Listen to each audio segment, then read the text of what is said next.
7 body bags lined the cargo bay floor. Commander Rissa walked past each one without looking down. She had seen enough dead soldiers to last 3 lifetimes. The briefing room filled with the best warriors the Kalari hegemony had to offer. Tall, scaled beings with claws that could tear through metal. They sat in perfect silence as Rissa brought up the holographic display. The hollow appeared before them. A fortress built into the dead moon of Drayska 4. Black walls that seemed to breathe. Towers that shifted position when you looked away. The most dangerous structure in known space. 7th attempt failed, Rissa said. Her voice was flat and cold. Squad leader Van and his team made it 40 meters past the outer wall before the fortress killed them. The previous record was 32 meters. Nobody celebrated the improvement. In the back corner of the room sat a human. Danny Webb wore the simple gray uniform of a coalition liaison officer. He was small compared to the Kalari warriors. Soft skin, no clothes, no scales. Most species wonder how humans had survived long enough to reach the stars. Danny had been assigned to the flagship 3 months ago. The Kalari tolerated him because the coalition required it. Humans were new members. They needed to learn how real military operations worked. Rissa continued her briefing. The Varn Collective has held the Hollow for 6 cycles. Inside that fortress is a weapon capable of destabilizing stars. We cannot allow them to keep it. But we also cannot destroy the fortress from orbit. Why not? Asked a young officer named Kel.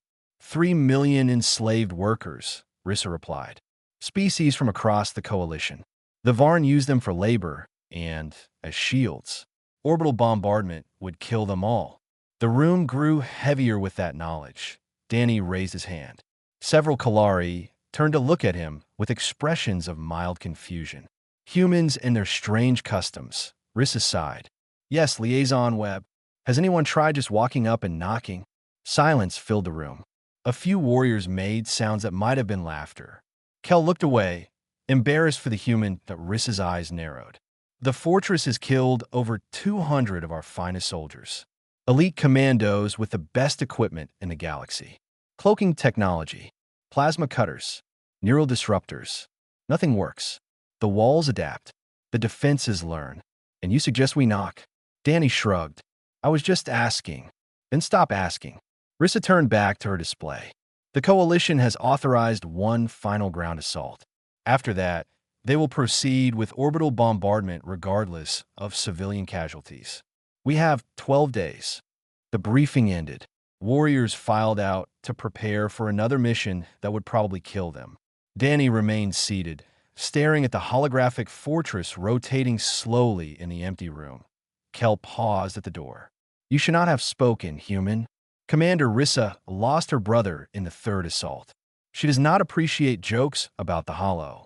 It was not a joke, Danny said quietly. Kel left without responding. Danny returned to his quarters that night. A small room barely large enough for a bed and a desk terminal.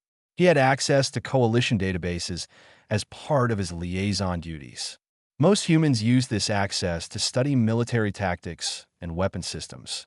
Danny searched for something else. Varn cultural archives. Historical records. Trade agreements from before the war. Documents that nobody had looked at in decades because they seemed useless for military planning that he read for hours. His eyes grew tired, but his mind grew sharper. The Varn were not always warriors. 300 years ago, they were traders. Merchants who traveled between star systems, exchanging goods and knowledge. Their bioarchitecture technology made them famous. Living buildings that grew to meet the needs of their inhabitants. Then something changed. The records became violent. Wars, conquests, enslavement. But the architecture remained the same. Danny found a passage that made him stop breathing for a moment. He read it 3 times to make sure he understood correctly. Varn bioarchitecture responds to the intent of those who approach it. Welcome guests find open doors and comfortable spaces. Hostile intruders trigger defensive responses proportional to the perceived threat. Every commando team had approached the Hollow with weapons drawn and murder in their hearts. The fortress simply defended itself. Danny leaned back in his chair. The answer had been sitting in forgotten databases for centuries. Nobody thought to look because nobody believed the Varn were anything but monsters that he spent the rest of the night learning. Ancient greeting rituals, phrases that signaled peaceful intent, gestures that meant, I come as a friend, not an enemy. When morning came, Danny requested a meeting with Commander Rissa.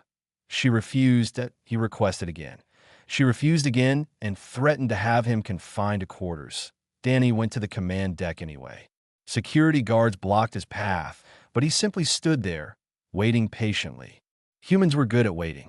They had spent thousands of years watching seasons change and crops grow. Patience was built into their bones. After 3 hours, Rissa emerged from her office. What do you want, human? I know how to get inside the hollow, Danny said, but you will not like the answer. Rissa studied him for a long moment. She saw something in his eyes that surprised her.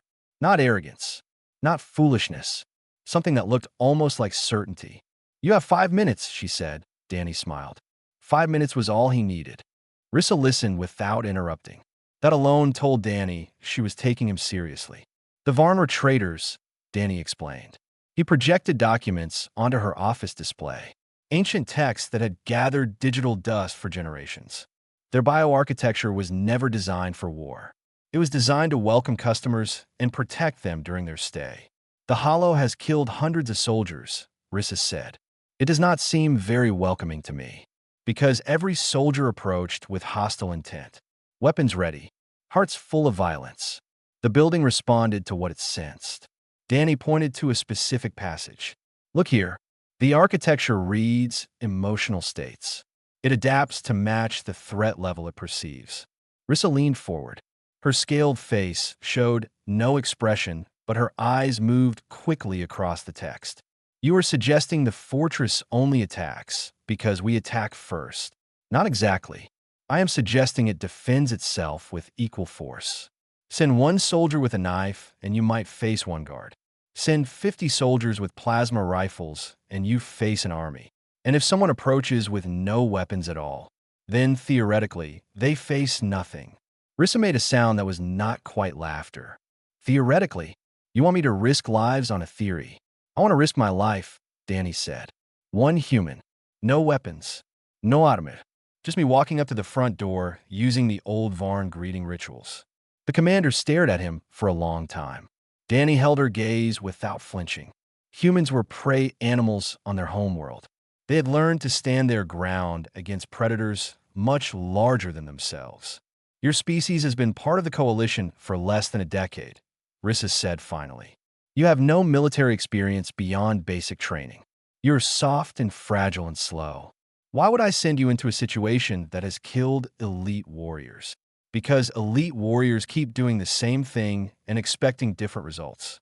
That is the definition of foolishness where I come from. Rissa stood up. For a moment, Danny thought she might strike him. Instead, she walked to her window and looked out at the stars. My brother Voss was the finest soldier I have ever known. Faster than any Kalari alive.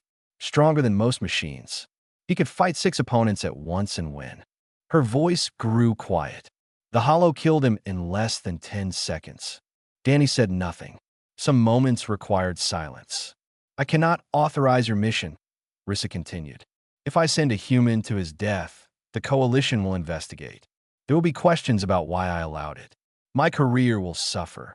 Then do not authorize it. Just do not stop me. Rissa turned back to face him. That is the same thing. No. If I steal a shuttle and go on my own, you are not responsible. You can tell the coalition I acted without permission. A foolish human who did not understand the danger. They would believe that, Rissa admitted. Most species do. The commander studied him again. Danny wondered what she saw. A small creature with thin skin and flat teeth. No natural weapons. No automat. Nothing that should survive in a hostile galaxy. Yet here humans were, spreading across the stars, making alliances with species that should have eaten them for breakfast. I cannot help you, Rissa said, but I will not stop you either. Security patrols change shifts at midnight. The hangar bay will be unguarded for exactly 4 minutes. Danny nodded. Thank you, Commander. Do not thank me. I am sending you to your death because I have no other options. That is not kindness. That is desperation. Danny left her office without another word. He spent the rest of the day preparing, not with weapons or armor. He memorized the Varn greeting rituals until he could recite them in his sleep. He practiced the hand gestures until they felt natural. He learned the walking pace that signaled peaceful intent. Midnight came slowly. Danny made his way through quiet corridors toward the hangar bay. His heart beat faster than normal, but his hands were steadied. A figure stepped out of the shadows ahead. Kel, Danny stopped. Are you here to arrest me? I should be. Kel moved closer. His scales reflected the dim emergency lighting. What you are planning is suicide. Maybe. The fortress will kill you. Maybe. Kel reached into his uniform and pulled out a small data chip. Shuttle Bay 3. Access code 7742. The ship is old, but the engines are good. Nobody will notice it missing until morning. Danny took the chip. Why are you helping me? Because I read the same archives you did. After the briefing, your question made me curious. Kel looked away. The theory makes sense. We have been fighting this war the wrong way. Come with me then. Kel shook his head. 2 people doubles the threat the fortress perceives. Besides, I am a warrior. I do not know how to approach anything without violence in my heart. You humans are different. We are not that different. We just hide it better. Kel almost smiled. Good luck, Danny Webb. I hope you prove everyone wrong. Danny walked past him toward the hangar. He did not look back. Looking back was for people who expected to return. The shuttle was exactly where Kel said it would be. Small and battered, but functional. Danny climbed inside and entered the access code. The engines hummed to life that he plotted a course for Drayskov for. The fortress moon hung in the distance like a dark pearl against the stars. As the shuttle lifted off, Danny whispered the first Varn greeting phrase. I come to trade words, not wounds. The words felt strange on his human tongue, but strange did not mean wrong. Sometimes strange was exactly what the galaxy needed. Gray dust covered everything on Drayskov 4.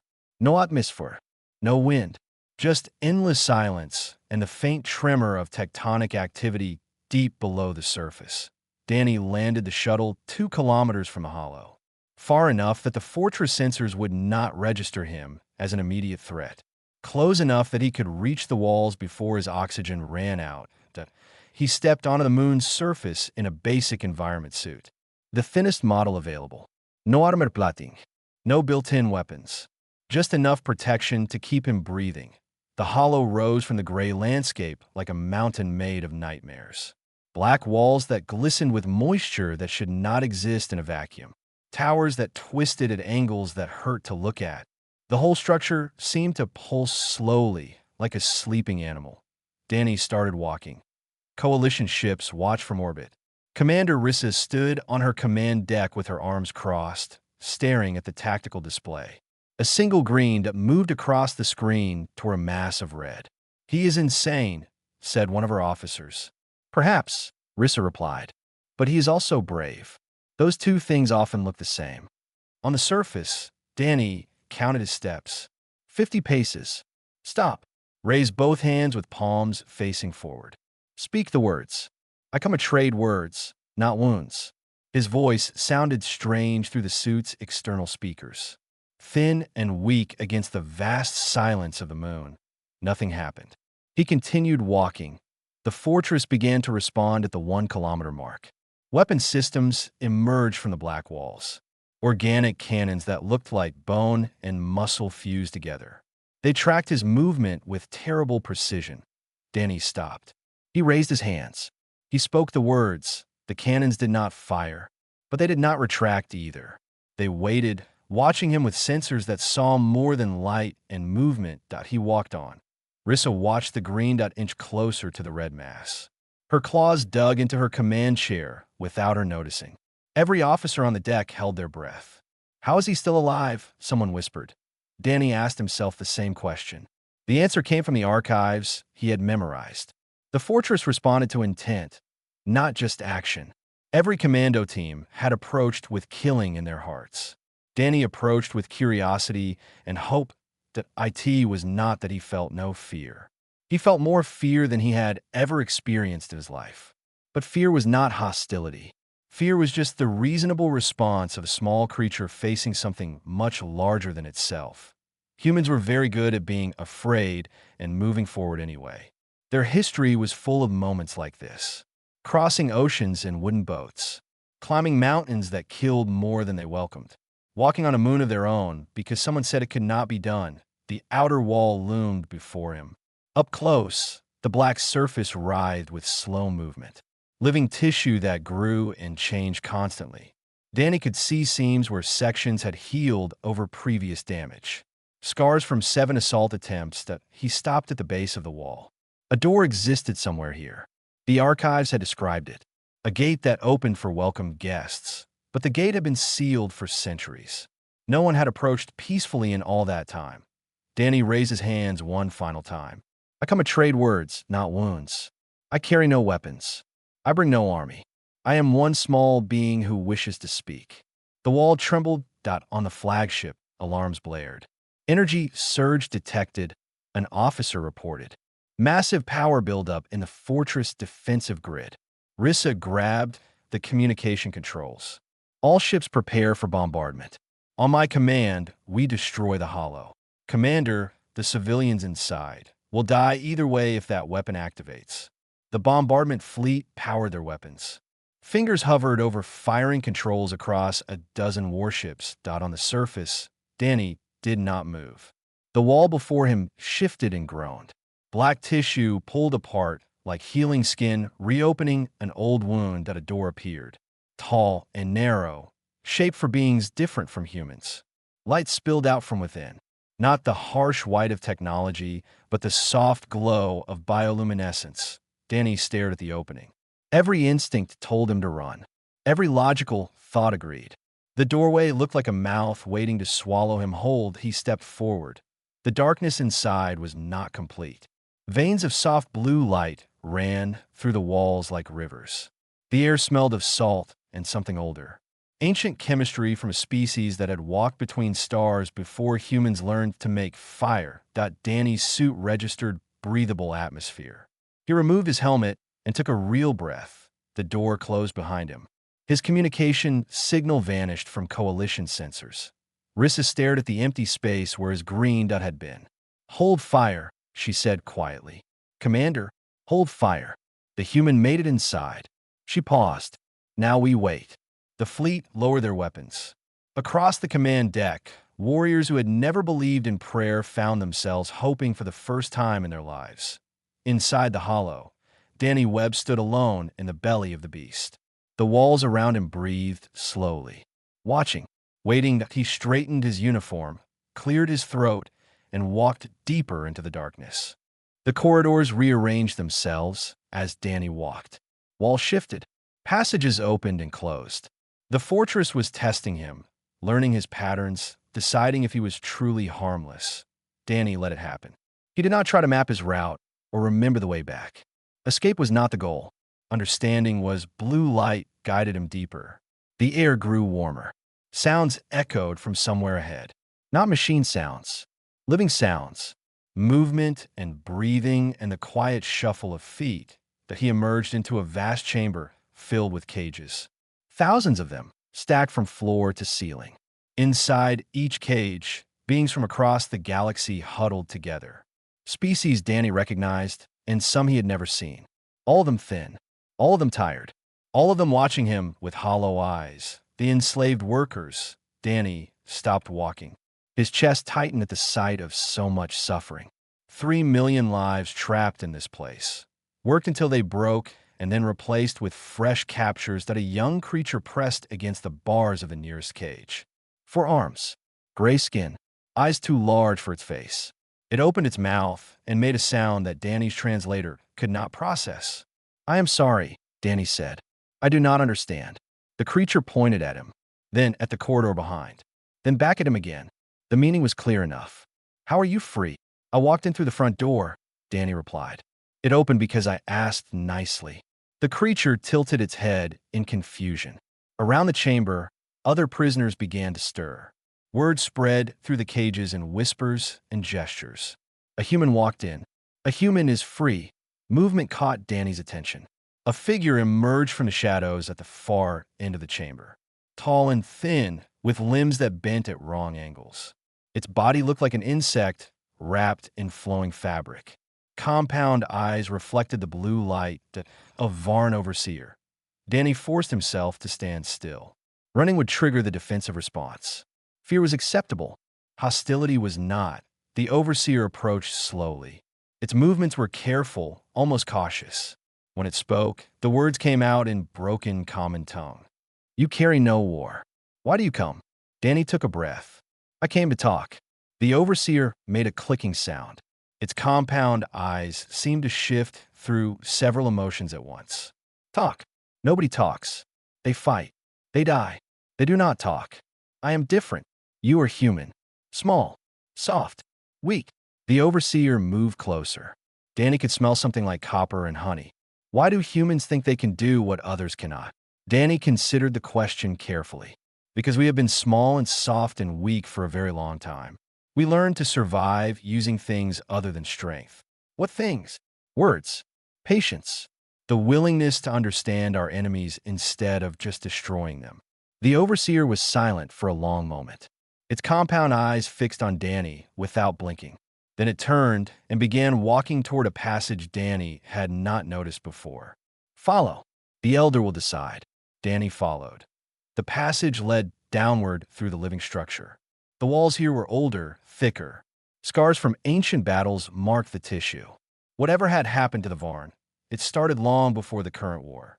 "Your people were traitors once," Danny said as they walked. "The archives mention it. Great merchants who traveled everywhere." The Overseer made that clicking sound again. "Long ago, before the breaking." What was the breaking? Silence. They continued deeper. The central chamber opened before them without warning.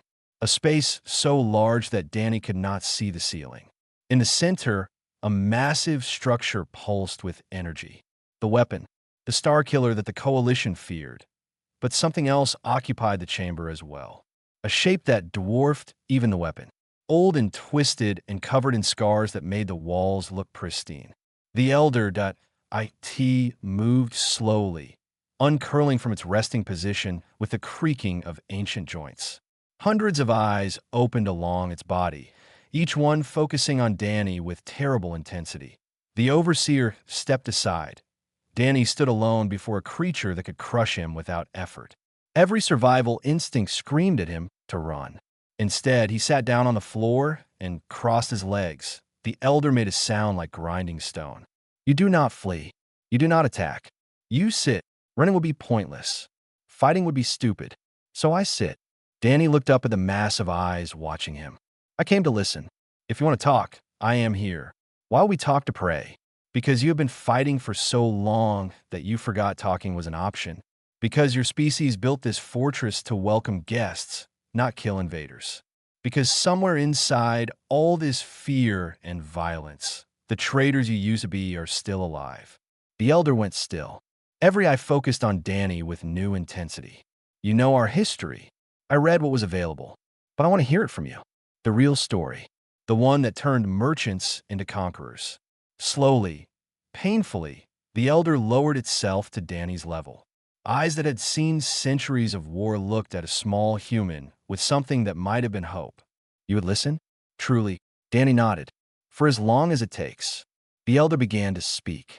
6 hours passed in that chamber beneath the living fortress. Danny listened without interrupting as the Elder spoke of things that had been buried for generations. The Varn homeworld had been beautiful once. Oceans of purple water. Forests that sang when the wind blew through them. Cities that grew from the ground like natural formations. A civilization built on trade and trust. Then the Kalari came. Not the current Kalari, but their ancestors from an empire that had since collapsed. They wanted Varn biotechnology. They wanted it so badly that they were willing to take it by force. The war lasted 1 year. The Varn lost everything. Their homeworld was burnt. Their population scattered. The survivors fled into deep space, carrying nothing but grief and a knowledge of how to grow living structures. "We learned that trust kills," the Elder said. Its many eyes had dimmed during the telling, like fires burning low. We learned that soft hearts invite sharp weapons. So we became what we feared. We built fortresses instead of markets. We took slaves instead of making partners. We became monsters so that monsters could not hurt us again. Danny absorbed the words. He felt the weight of them pressing against his chest. You became the thing that destroyed you. Yes, and we have been becoming it more and more for 300 years. Soon there will be nothing left of what we were. Is that what you want? The elder made a sound like breaking glass. Laughter or crying, Danny could not tell. What we want does not matter. The galaxy remembers what we have done. Even if we stopped today, the Coalition would never forgive us. They would hunt us to extinction. Danny shifted his position on the cold floor. His legs had gone numb, but he ignored the discomfort. You might be surprised. My species has a long history of forgiving the unforgivable. Impossible. No, just difficult. Danny paused, gathering his thoughts. On my homeworld, there were two nations that fought a terrible war. One attacked the other without warning, killed thousands. The other responded with weapons so powerful they burned entire cities to ash in seconds. More died in those two attacks than in most galactic conflicts. The elder's eyes brightened slightly. What happened to these nations? Today they are allies. They trade with each other. Their children learn each other's languages. The wounds are not forgotten, but they have healed. How? Time. Effort. The willingness to see enemies as people instead of monsters. Danny met the elder's gaze. Someone had to make the first move. Someone had to offer trust, even when it seemed insane. Both sides took turns being the brave one. The chamber fell silent, except for the constant pulse of the weapon above them. The Star Killer hummed with power that could shatter solar systems. What do you want from us, human? The elder asked finally. I want to offer you a choice. Destroy the weapon. Release the slaves. Enter negotiations with the Coalition. In exchange, I will personally advocate for your protection. You? One small human. Danny smiled. Humans are very loud for our size, and we do not give up easily when we believe in something. The Coalition will never accept us. We have done too much evil. Maybe, but you will never know unless you try. Right now, you have two futures. Keep fighting until the Coalition destroys you completely, or take a risk on peace and see what happens.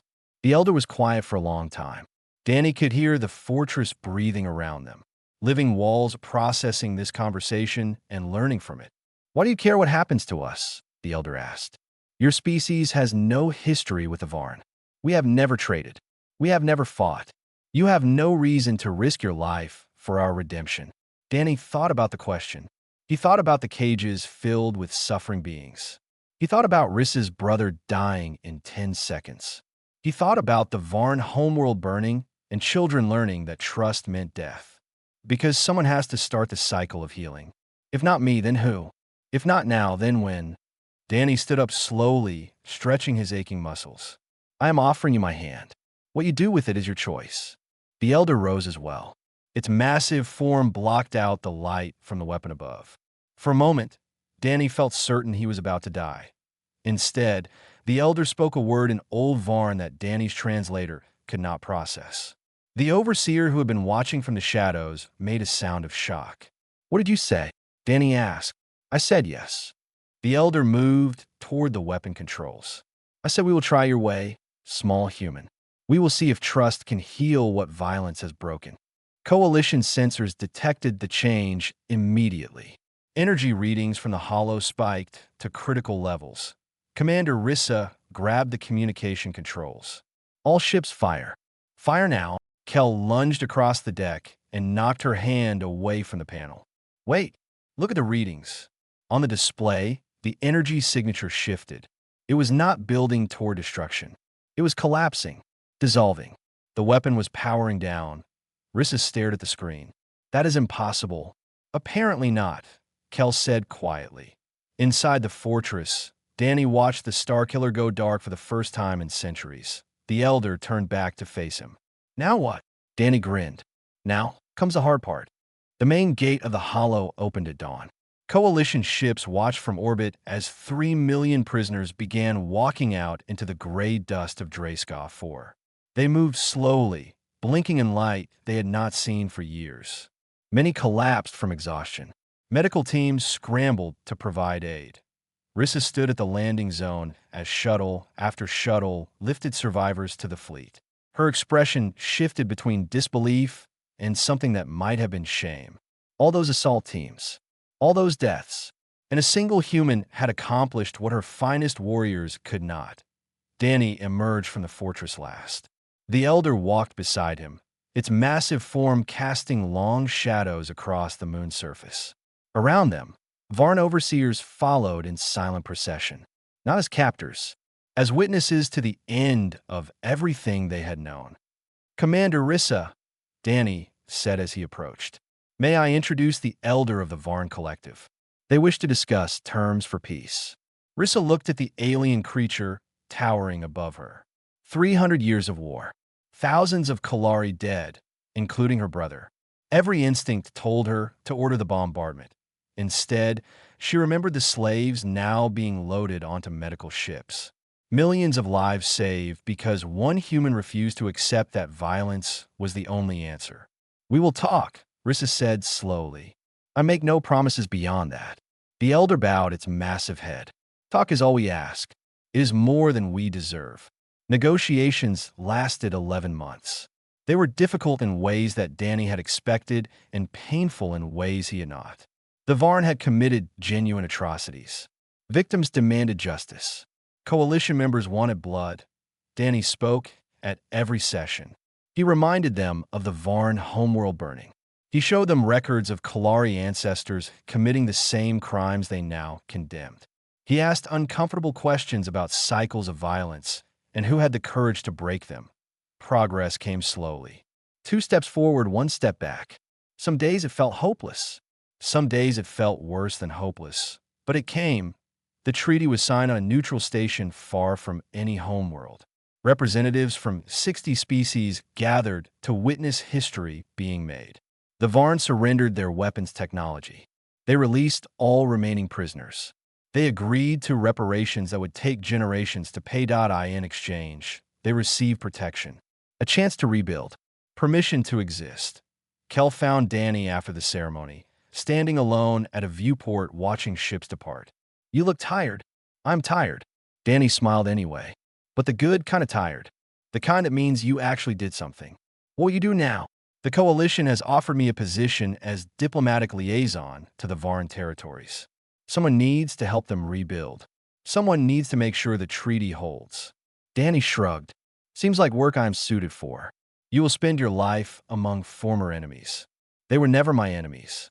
They were just people who had been hurt so badly they forgot how to do anything except hurt others.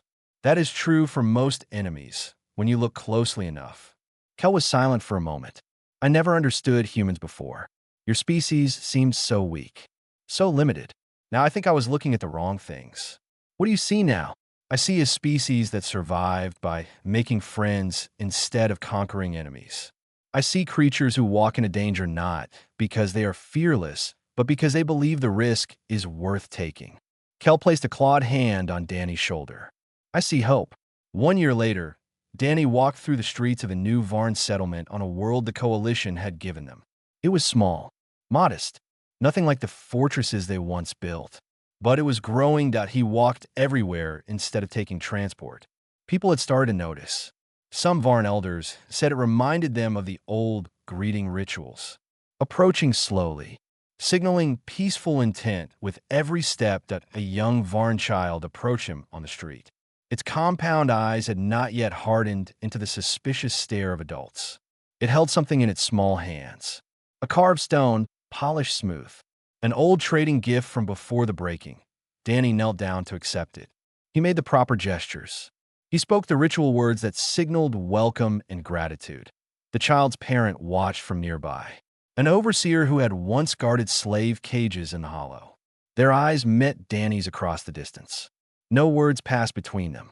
None were needed. Slowly, the parent bowed. Danny returned the gesture. Then he continued walking, the small stone warm in his pocket. Across the galaxy, other fortress doors began to open. Species that had been at war for centuries started asking questions they had never considered before. What if we tried talking? What if we listened first? Ambassadors who had spent careers studying weapons started studying words instead. Children grew up hearing stories about a small human who knocked on a door instead of breaking it down. The universe was still dangerous, still full of conflict and fear and suffering. That would never completely change, but in one small corner of space, enemies had become neighbors. Monsters had remembered they were people, and a fortress built to keep everyone out had learned to welcome them in. All because someone was willing to take the first step. Danny Webb was nobody special. Just a human who believed that the longest journeys were made one step at a time, and that doors were meant to be opened from both sides. The galaxy was starting to believe it too.